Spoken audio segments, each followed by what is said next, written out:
በህይወታችን ውስጥ ለውጥን እንዳናይ ከሚያደርጉ ነገሮች መካከል አንደኛና ዋነኛ የምለው ተመሳሳይ ምርጫዎችን ሳንመርጥ ማለፍ መቻል። አዲስ ዓመት በመጣ ቁጥር አብዛኞቹን ሰዎች ብታያቸው በዚህ ዓመትማ ይህንን አደርጋለሁ ያሉ ብዙ እቅድን የሚያወጡ ናቸው።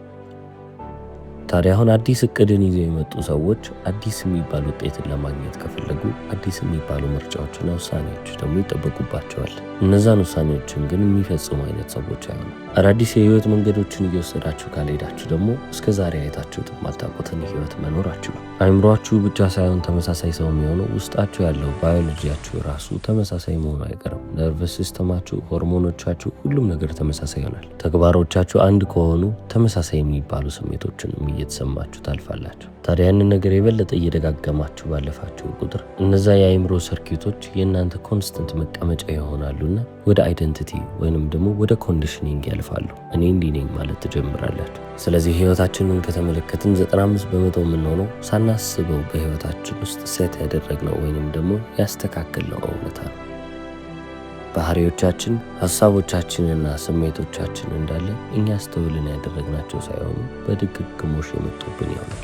ስለዚህ ለመለወጥ የምንፈልግ አይነት ሰዎች ከሆንን መጀመሪያ ማድረግ ያለብን ነገር ምንድን ነው? ኮንሽስ መሆን መቻል።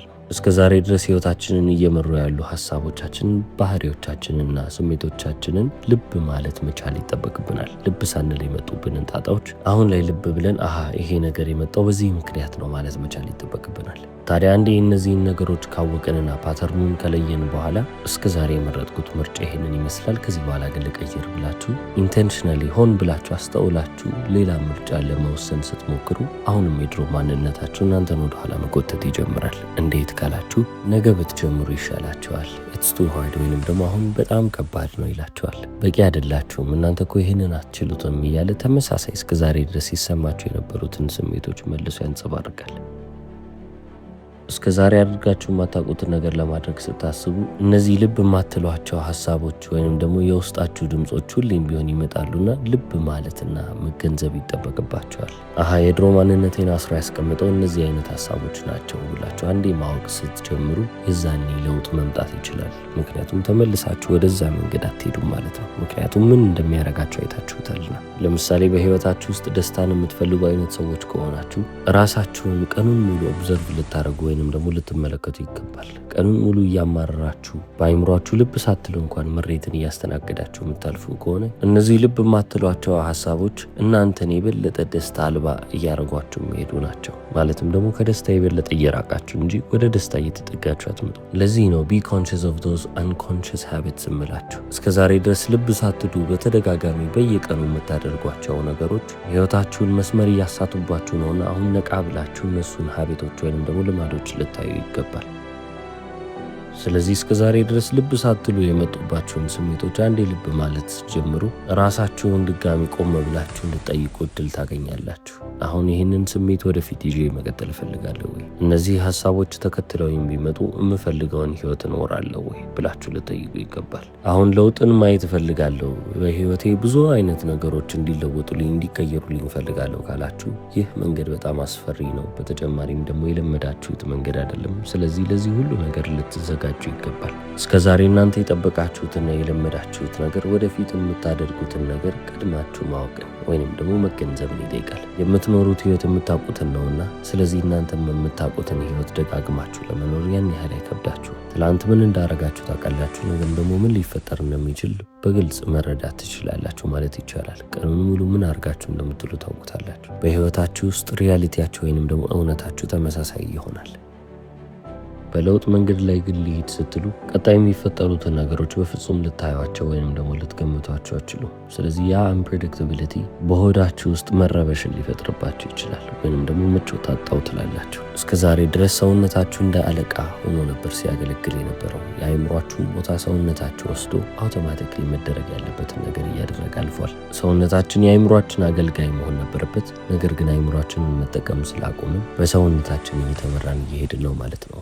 አገልጋዩ አለቃ ሆኖ ወይንም ደግሞ ጌታ ሆኖ እየመራ ነው። ልለወጥ ስትሉ በአይምሮዬ ከዚህ በኋላ ማሰብ መጀመር አለብኝ ብላችሁ ለሰውነታችሁ እንደ መንገር አድርጋችሁ አስቡት። ሰውነታችሁ ለማሰብ ጊዜ የለውም። ስለዚህ መልሶ አይምሯችሁ ያንን ቦታ መውረስ መቻል አለበት። ስለዚህ እናንተ ተለወጣችሁ ማለት ሆርሞናል፣ ኬሚካል በተጨማሪም ደግሞ ጄኔቲክ ዴት ነው ማለት ነው። ሙሉነታችሁ ሙሉ ለሙሉ ይሞታል። ባዮሎጂያችሁ ይቀየራል። የድሮ እኔ ብላችሁ የምታስቡት ማንነታችሁ የሞተበት ቀን ይሆናል።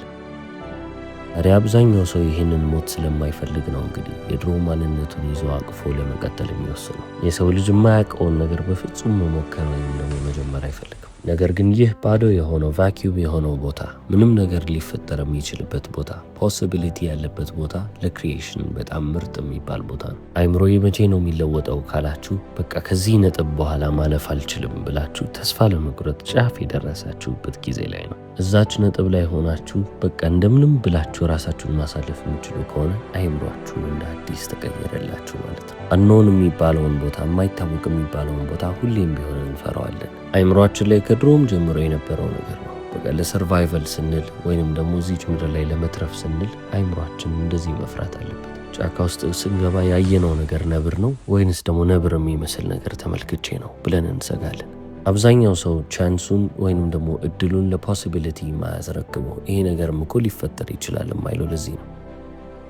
የሰው ልጅ ታዲያ በእውነትም ለመለወጥ ከፈለገ ይህ አንኖን የሚባለውን ስፔስ ያለምንም ፍርሃት መጠቀም መቻል ይጠበቅበታል። ምን አይነት ሀሳቦችንና ምን አይነት እምነቶችን በአይምሮ ላይ እየቀረጽኩ ማለፍ የምፈልገው ብላችሁ አስቡ።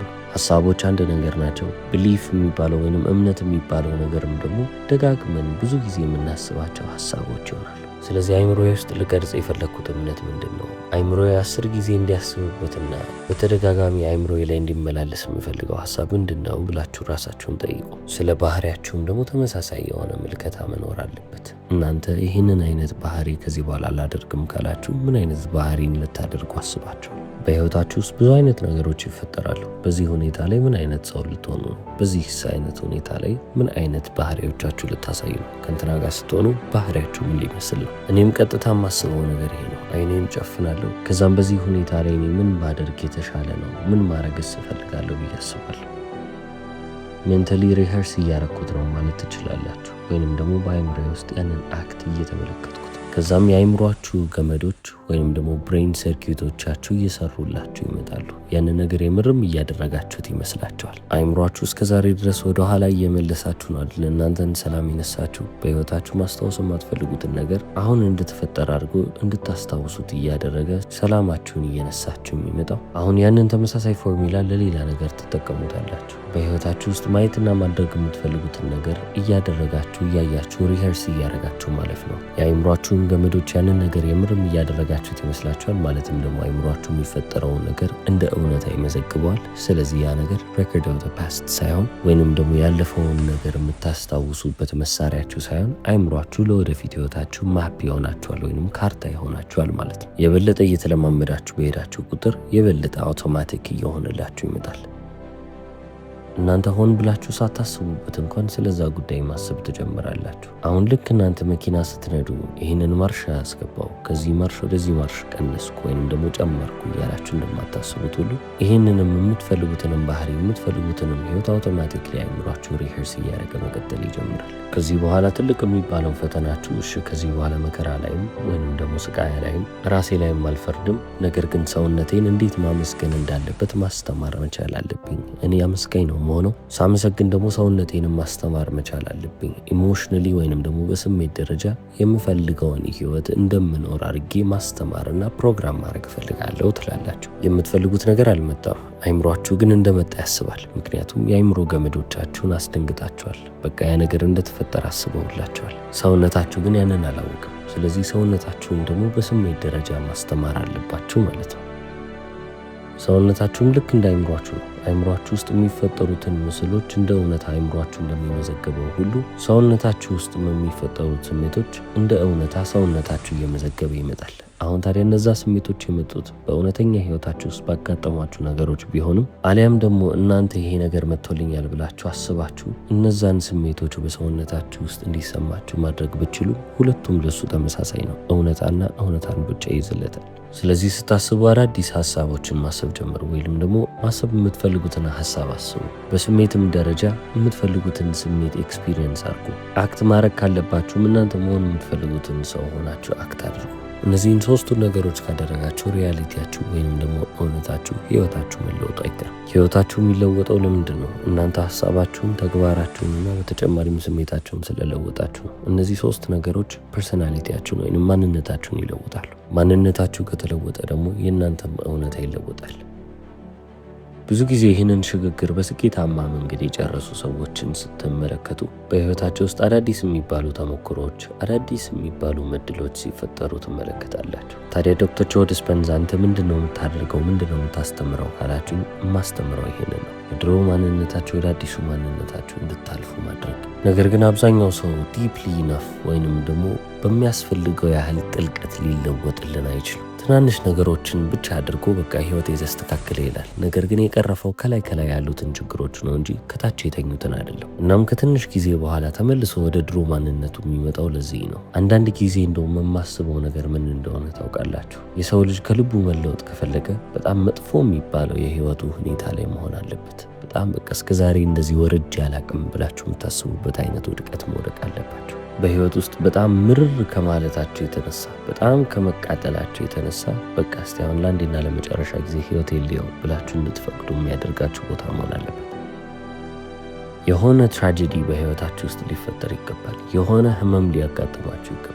በቃ እናንተን ሙሉ ለሙሉ ራሳችሁ ረስታችሁ በቃ እንደዚህ ነኝ እንዴ እስክትሉ ድረስ ስብርብር የሚያደርጋችሁ ጉዳይ ሊኖር ይገባል። በቃ አንዳንዴ የሰው ልጅ ለመለወጥ ግዴታ እንደዚህ መሰበር አለበት መሰለኝ። በህይወት በጣም ከመጎዳታችሁ የተነሳ ምናልባትም በህይወት ችግር የሆንኩት እኔ ነኝ እንዴ፣ እየወቀስኩ የነበርኳቸው ነገሮች ለካ አይደሉም፣ ምናልባትም እኔው ራሴው ነኝ ችግሩ ብላችሁ ታስቡ ይሆናል። ባላችሁበት ሁኔታ በጣም ከመማረራችሁ የተነሳ ራሳችሁን ልክ ሌላን ሰው እንደምትመለከቱት አድርጋችሁ ነው የምትመለከቱት።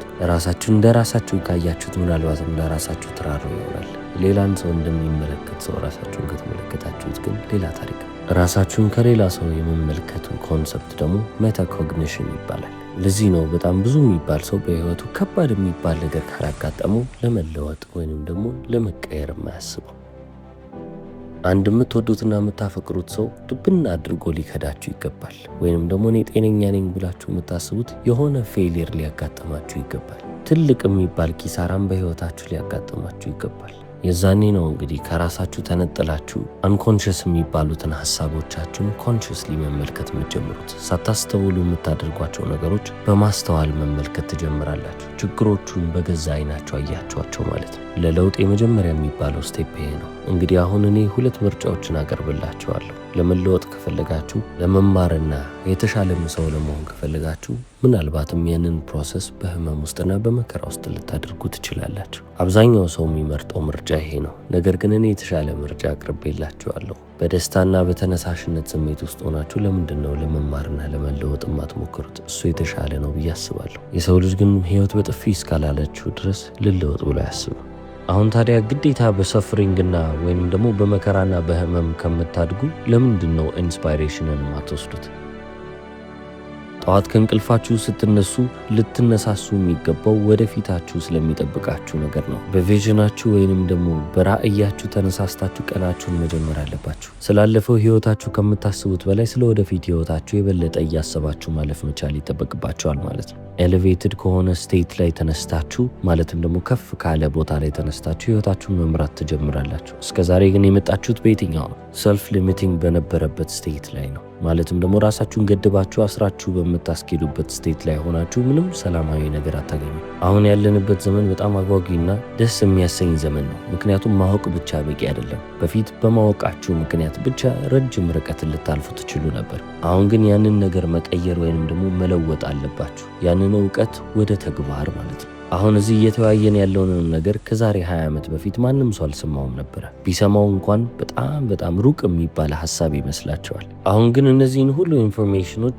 በየስልካችን ላይ እናገኘዋለን። ስልካችንን እንግዲህ አቅፈን የምንውል ሰዎች ነን። ስለዚህ ሰዎች የሚፈልጉትን ነገር ብቻ ማሰብ ነው የሚጠበቅባቸው። በዚህ ምድር ላይ አጥብቄ የምሻው ነገር፣ አጥብቄ የምፈልገው ነገር ምንድን ነው ብለው ራሳቸውን ይጠይቃሉ። ያንን መልስ አንዴ ካገኙ በኋላ how bad do I want it የሚለውን ጥያቄ መጠየቅ አለባቸው። ይህንን ህልም፣ ይህንን የምፈልገውን ነገር ምን ያህል እፈልገዋለሁ ብለው መጠየቅ አለባቸው። አንዴ ያንን ማድረግ ከቻላችሁና ካወቃችሁ በኋላ ሁሌም ቢሆን በአይምሯችሁ ላይ አዳዲስ ቪዥኖችን ክሬት ማድረግ ነው የሚጠበቅባችሁ። ያንን ራዕይ አይምሯችሁ ውስጥ እየቀረጻችሁ በመጣችሁ ቁጥር ብሬን ሰርኪቶቻችሁ ወይንም ደግሞ የአይምሮ ገመዶቻችሁ አዲሱን እውነታችሁን እየወደዱት እየለመዱት ይመጣሉ። በአይምሯችሁ ለምትፈጥሩት ማንኛውም አይነት ምስል ደግሞ አይምሯችሁ እንደ እውነታ የሚመዘግበው ይሆናል። ማለትም ደግሞ በዚህ ምድር ላይ ከሚያጋጥማችሁ ነገር ጋር ምንም አይነት ልዩነት የለውም። ስለዚህ የምትፈልጉትን የወደፊት ህይወት አይምሯችሁ ላይ መቅረጽ ብቻ ነው የእናንተ ኃላፊነት። ከዛ በኋላ እንዳለ ያለው ትርፍ ይሆናል ማለት ነው። ያንን ህይወት መኖራቸው አይቀርም። ታዋቂው አሜሪካን ሌክቸረር፣ ሪሰርቸር እና ጸሐፊ ዶክተር ጆ ዲስፔንዛ። እስከ መጨረሻው ስለተከታተላችሁኝ አመሰግናለሁ። ቻው።